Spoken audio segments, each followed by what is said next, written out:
You ask Tiger to solve. This deals with linear equations with one unknown.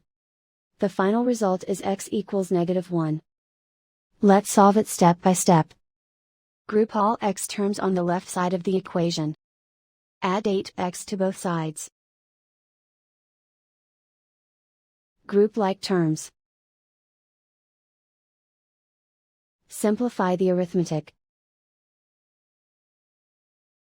Group like terms.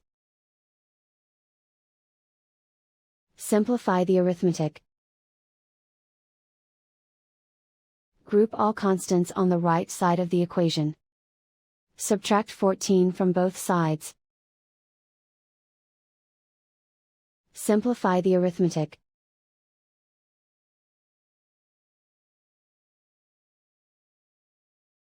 Isolate the x.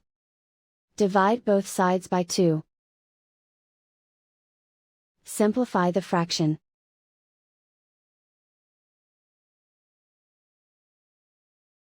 And so the final result is x equals -1.